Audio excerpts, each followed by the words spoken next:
everybody. Thank you for tuning in to this Facebook Live. Sorry I'm starting a couple minutes late. I was having some connection issues with my phone. I'm not sure if it's our Wi-Fi connection or my data, but hopefully this is streaming right now, so thank you for tuning in. My name is Rachel. I'm an environmental educator here at Sea Turtle Inc. Sea Turtle Inc. is a nonprofit organization and Sea Turtle Hospital in South Padre Island, Texas. Today, we'll be kicking it with our Kemps. So Kemps Ridleys sea turtles are one of 7 species of sea turtles in the world, and they're very, very special to us because they actually happen to nest right here on our beaches. Now, regarding nesting and our conservation programs to help this species, there's a lot of information to cover. So later on this week, we'll actually have a special treat. We'll be doing one of these Facebook Lives with one of our members of the conservation team. So we're going to go over the nesting process. We'll talk about how nesting season is going so far this year. So we're saving that information for later on in the week, But today, I just wanted to talk about the species in general, because most people have never even seen this species in person. So if you've been to our facility before, I would love to know, and if we ever had a Kemps Ridley patient when you came to visit, or if you saw Hang 10. Hang 10's one of our resident sea turtles, and she's a Kemps Ridley. So if you've come to our facility and seen one of our Kemps Ridleys, you've seen the most endangered sea turtle species in the world. So that's pretty cool. And today I'll be showing you some of those patients that we have in the hospital that are Kemps Ridleys. Now, per usual, I'd love for you to let me know where you're tuning in from. I always love to see where our viewers are from. It's really interesting to see how far we can actually reach in the world. So let me know in the comments below where you're tuning in from. I'm actually going to turn the camera around and tell you all about Kemps Ridleys. But if you have any questions along the way, let me know and I'll try to answer them. So I'm going to turn the camera around so you can actually see one of our patients, and I'll tell you all about Kemps Ridleys. So this is Comet. Comet is one of our current patients. Comet is a Kemps Ridley sea turtle, as I said. Now, Kemps Ridley sea turtles are really special because, as I mentioned before, they're the most endangered sea turtle species in the world. So they're actually categorized as critically endangered by the IUCN. If you haven't heard of the IUCN, it's the International Union for Conservation of Nature. So they classify animals based on their status in the world, and Kemps Ridleys are critically endangered. These sea turtles are also really special because they are the smallest. This species will actually only grow to around 80 to 100 pounds. Now, I know 100 pounds is pretty big for an animal, but it's not very big for sea turtles. So if you've ever seen a sea turtle out in the wild, please let me know how big you thought that animal was. Now, I swim with some pretty big sea turtles, a couple 100 pounds. I've never actually seen a leatherback sea turtle in person. Leatherback sea turtles can actually grow to over 1,000 pounds. Can you imagine seeing an animal that big? That'd be pretty cool. So Kemps actually only grow to 80 to 100 pounds. So they're a lot smaller than leatherbacks or even Atlantic green sea turtles, which if you've been to our facility before, you've probably seen a lot of Atlantic green sea turtles. They only grow to around 500 pounds. So about 80 to 100 pounds. And their carapace, which is the top part of their shell, will only grow to around 2 feet in length. So again, pretty small for a sea turtle. So Comet's kind of making his way around the tank. You can see a little bit better here. Now, if you're wondering how they got their name, so Kemps Ridleys is kind of a strange name for a turtle, but they were actually named after the person who first sent them for identification. So his name was Richard Kemp, and Richard Kemp sent a specimen to be identified in 1906. So they actually named the species after him. Their lifespan is similar to humans. We're not exactly sure of the number just because it's pretty difficult to tell exactly how old these animals are. They will sexually mature around 10 to 15 years old. So Hang 10 just celebrated her 10th birthday. She'll be 11 this year, so she's actually reaching that age. Comet is still a subadult, a juvenile, really. You can see Comet still has those ridges on the back, which when they're little guys, so when they're juveniles, those ridges are really prominent. So those are still kind of present, which tells us that this is not yet an adult sea turtle. Now their name in Spanish is actually the Tortuga Lora. Now Tortuga Lora is a really good name for this turtle because they actually have a hooked beak, which is really great because it helps them catch their prey. These turtles love crabs, so they'll actually chase down live crabs in seconds. It's a pretty cool thing to see, so that hooked beak really helps them out. Now, lora in Spanish means parrot, so they kind of have like a little parrot beak. Now, sea turtles have beaks just like birds, so it's kind of a fitting name. All sea turtle species have different beaks made for the prey or food that they eat out in the wild, so that's pretty cool to know. Now, as far as this species, I mentioned before how they are critically endangered.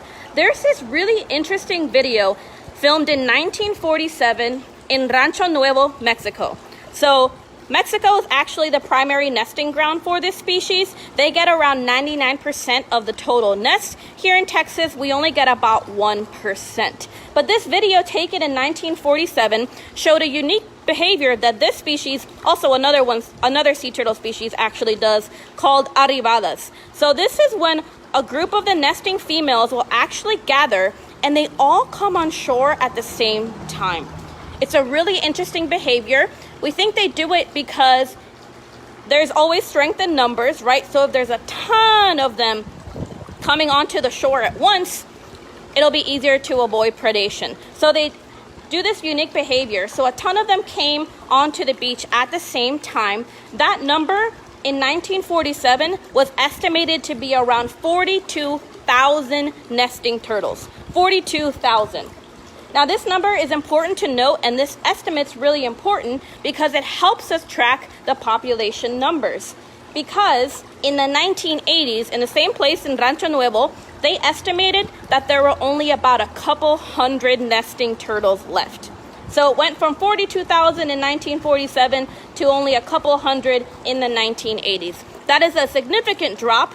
This drop is attributed to egg harvesting. So the eggs of these turtles used to be heavily over harvested, so they would take the eggs, and then obviously the population was not able to grow.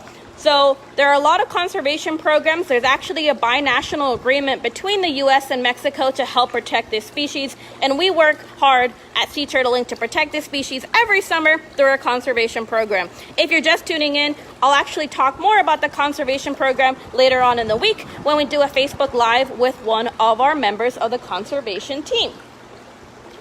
This species is also mostly found in the Gulf of Mexico, so that's why we also get patients that are Kemps Ridleys, but not a ton of them usually in a year. They are also seen on the Atlantic coast sometimes. So some of the sea turtle hospitals on the Atlantic coast will get Kemps Ridleys in their hospital, especially during cold stranding seasons. Someone asked how long on average can they stay underwater before coming up for air. So it really depends on the size of the turtle and what they're doing. So Comet is currently resting. So she's going to be able to stay under the water for a pretty long time. Some sea turtle species, a loggerhead sea turtle, was actually recorded staying under the water for about 10 hours. So they can stay under for a really long time. Now some of our smaller patients, when they're feeding, so they're being active, they'll have to come up every couple of minutes. But it really just depends on the behavior and the size of the turtle. If anybody has any more questions about our patients or Kemps Ridleys, please let me know. Someone asked what we feed them. We will feed them seafood in the morning, so they get mackerel, squid, and shrimp. So these guys are mostly feeding on crabs out in the wild, so we don't give them any veggies like we do our Atlantic green sea turtles. So this is Comet. I'm actually going to pop over to this tank over here and show you one of our other Kemps Ridley sea turtles. This is Neptune. So Neptune's also a Kemps Ridley sea turtle. You can see Neptune's a little bit smaller than Comet. But you can see they have that kind of olive gray color on their shell. That's kind of a way to distinguish them from other species. You'll also notice they have a very rounded shell. It's very oval shaped. Our Atlantic green sea turtles aren't as wide as these turtles. Does anybody else have any more questions about Kemps Ridley sea turtles? I'd love to know.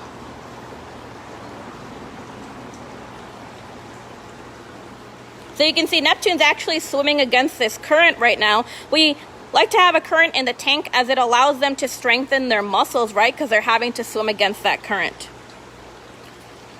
Someone asked, how come the same species cannot be in the same tank? So we do actually pair up, which I can actually show you over here.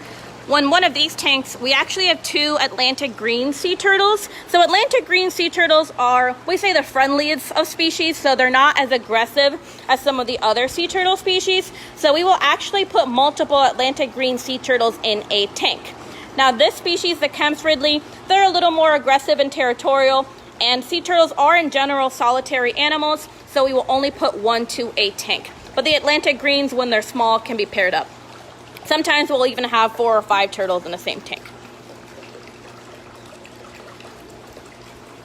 Someone asked if Comet is injured or where we rescued them from. So all these are our patients and are currently receiving treatment for a variety of different reasons. They all stranded out on the beach and were brought in here to the hospital for treatment. Some reasons for stranding are debilitation. They might have pneumonia. They might have experienced a predator attack. There's a lot of different reasons why sea turtles will strand. I can actually show you our other Kemps Ridley sea turtle, which let me walk over here, who's in this other tank. This is Mamba. Mamba actually suffered a predator attack. So this is Mamba down here. She had some half moon and what looked like teeth imprints on her flippers. So she washed up and she was covered in sand and algae and had some pretty crazy injuries on her flippers. So we think she suffered a predator attack. Now, if you don't like looking at blood or injuries, close your eyes for a second or just tune out, because I can actually show you a photo of what it looked like. This is what Mamba's flipper looked like when she first came in. And she was also covered in sand and algae, as you can see in this photo. So that's Mamba. She's making great progress, so hopefully she'll be released soon. Someone asked how we find the name for our patients. The patients are named by the person who finds them. So whoever finds the turtle gets to name it. Someone asked how far they can swim in the wild. It really depends on the species. So they all have different migration patterns depending on where their feeding grounds are or where their nesting grounds are. Someone asked if we are open. We are not open to the public. We're still obeying the city and county's orders of shelter in place, so we are not open to the public as of yet.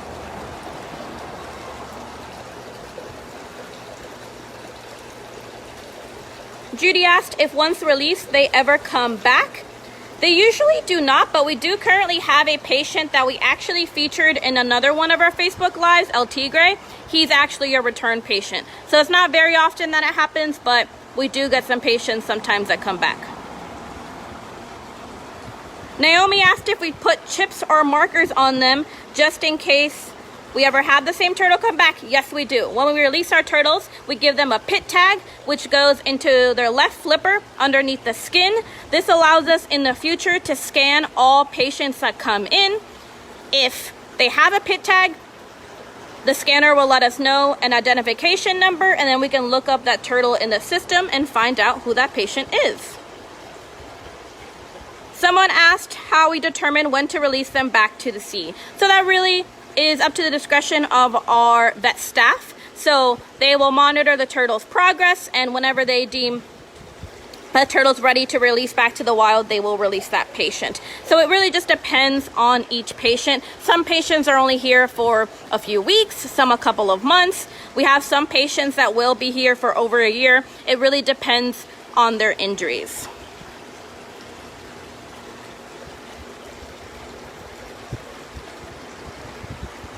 So there's Mamba. Kind of swimming around the tank right now with the current. Get one last look of Mamba here. There she goes. All right, with that, I'll conclude this Facebook Live. If you have any questions, put them in the comments below. I'll be on in a few hours to answer any questions that you might have. Thank you so much for tuning into this Facebook Live. We really appreciate all the support that we've been getting. I know these are weird times, but thank you so much for tuning in. Again, if you have any questions, let me know. We've also posted all of our other Facebook Lives on our page as well as our YouTube channel. So stay tuned, more videos are coming, but we also have a ton of educational information and activities that you can look back on our page to find. Thank you so much. I hope you have a lovely day.